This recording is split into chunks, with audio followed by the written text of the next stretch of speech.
control. Breach in 5, 4, 3.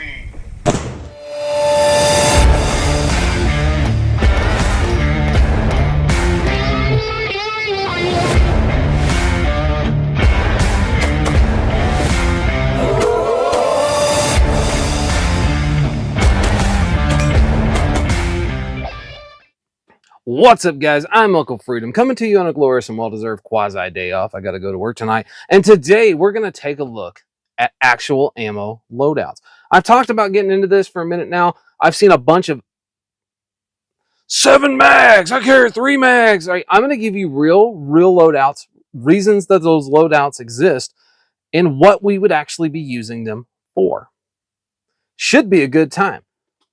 Like, subscribe, tell a friend, do the whole YouTube thing. If you want to support the channel, that link in the description box is the best way to do it until I make a decision on whether or not I want to do a Patreon.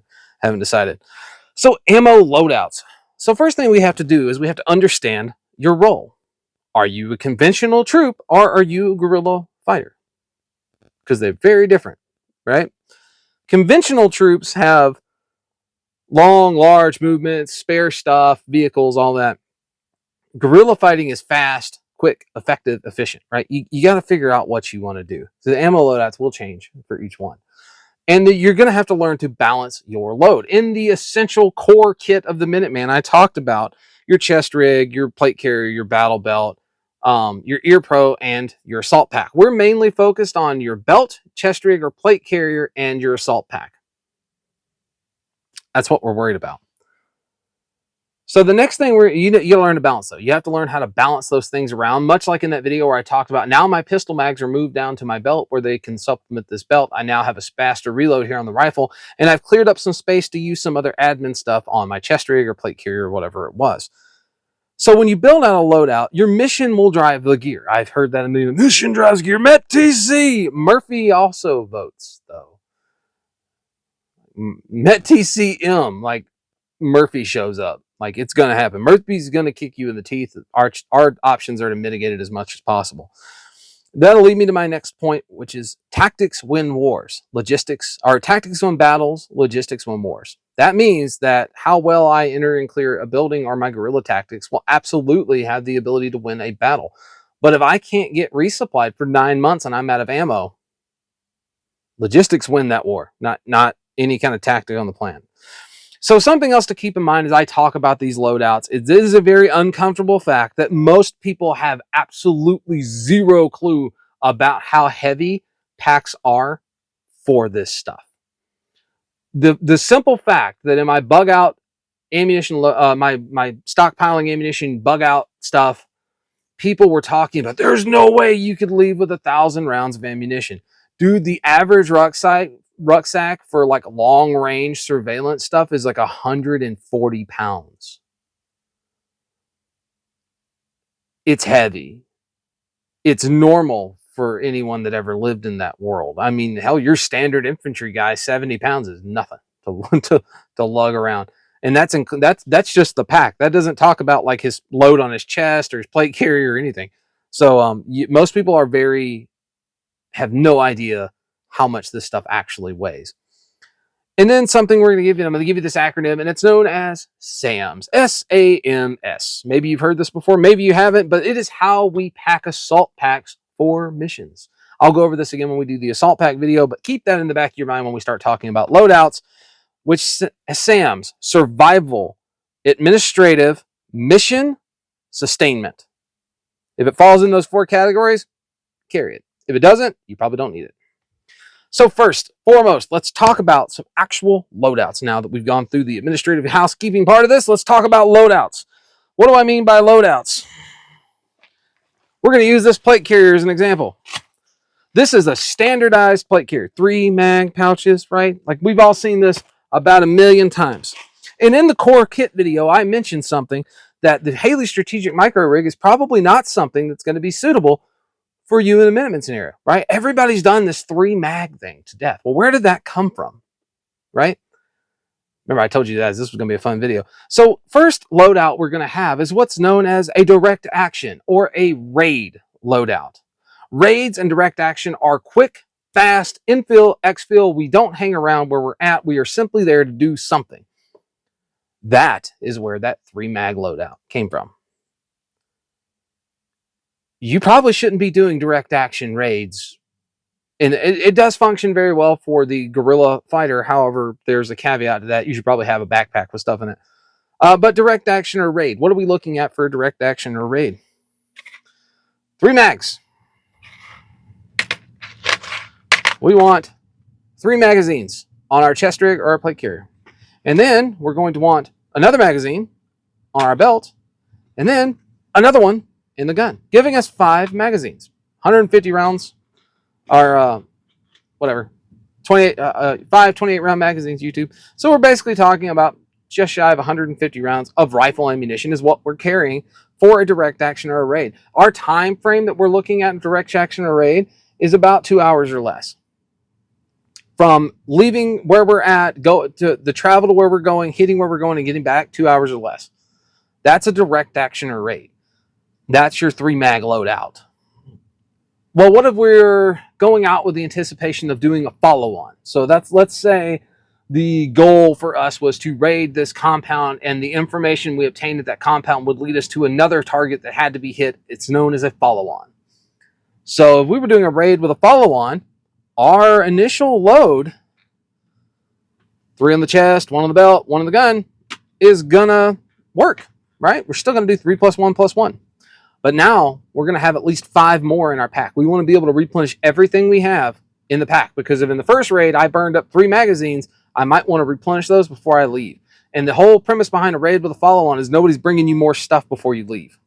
So raid to follow-on, time frame for raid to follow-on is 1 to 5 hours. The reason I'm giving you these time frames is something to keep in mind, is it's a general thought for you to keep in mind of how much gear you would actually need, food, water-wise, to survive that long.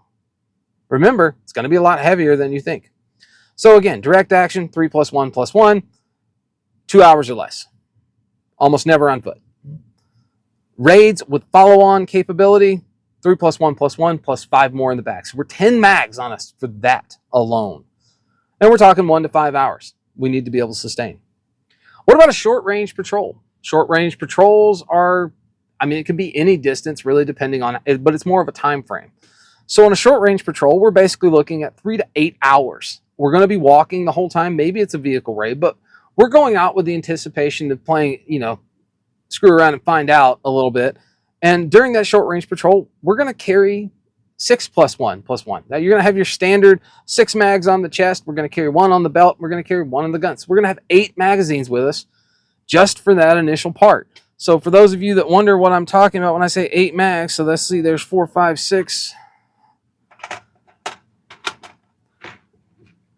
So that's our loadout right there. 8 magazines for short range patrolling.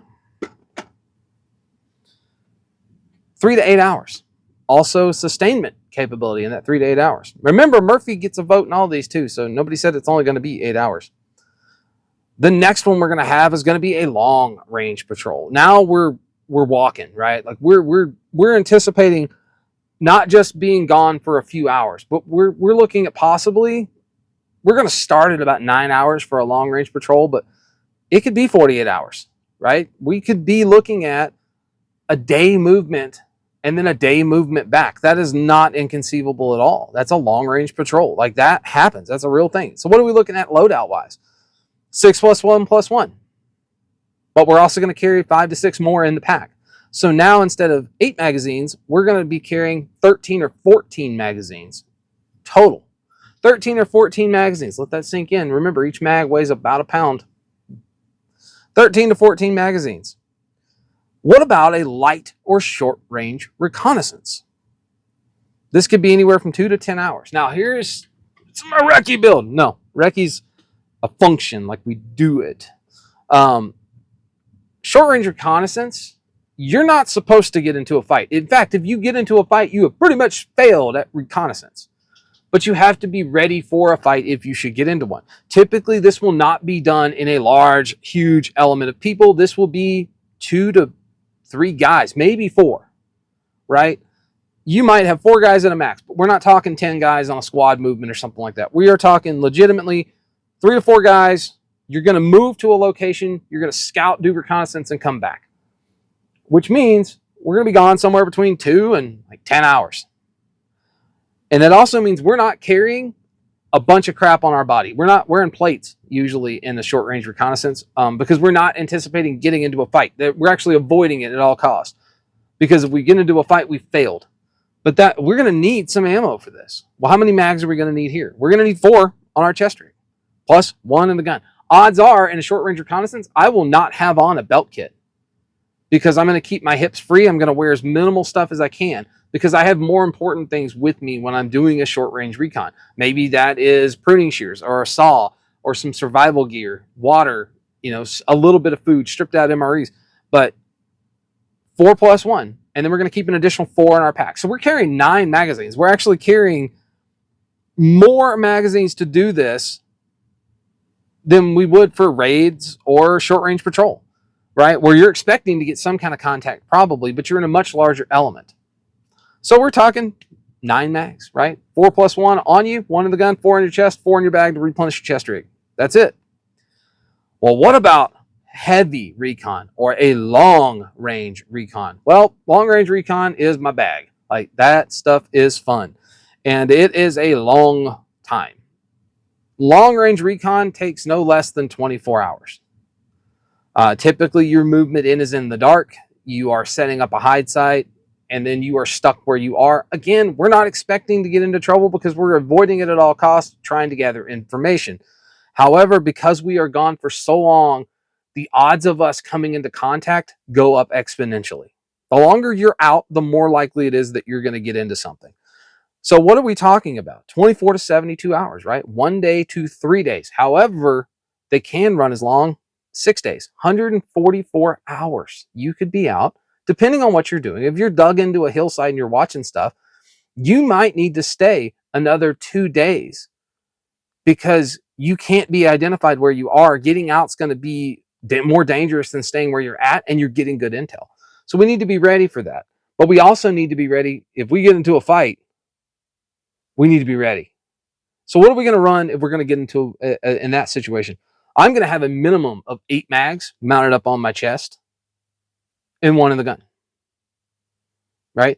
I want 7, 8 mags available plus 1 in my rifle, right? So we'll say 7 on the chest, 1 in the rifle. It's 8 magazines right there. But then I want 8 more in my bag. I want more ammo because if I need it, I want it. So what are we talking about, right? So we've already said here's 8 mags. And now we got to add